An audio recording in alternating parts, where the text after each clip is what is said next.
ফিলিপাইনের রিজাল commercial bank থেকে 5টি ভুয়া অ্যাকাউন্ট খুলে সরিয়ে নেওয়া হয়েছিল বাংলাদেশ ব্যাংকের রিজার্ভের 8 কোটি 10 লাখ ডলার।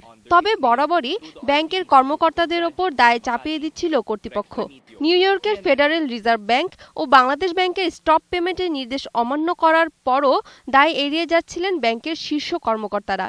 সবশেষ জানিয়ে দেয়া হলো বাংলাদেশ ব্যাংকের মেসেজ ছিল অস্পষ্ট। কেঁচো খুঁড়তে সাপ বেরিয়ে আসার মতো করে অর্থ চুরিতে জড়িত আরও কর্মকর্তার নাম বেরিয়ে আসতে থাকলো।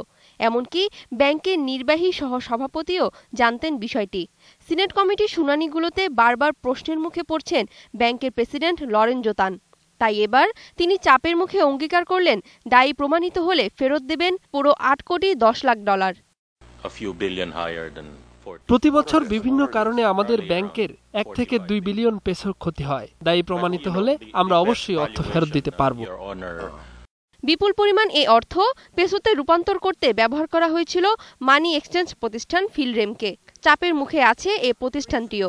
তদন্তে বেরিয়ে এসেছে রেমিটেন্স কোম্পানি হিসেবে নয়, ভূমি ক্রয় বিক্রয় সংক্রান্ত একটি ঠিকাদারি প্রতিষ্ঠান হিসেবে নিবন্ধন করেছিল ফিলরেম। এমনকি ঠিকমতো করও পরিশোধ করেনি এই প্রতিষ্ঠান।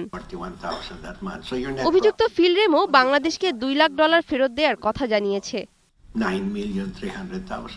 No, Your Honor, you're not accounting for the risk.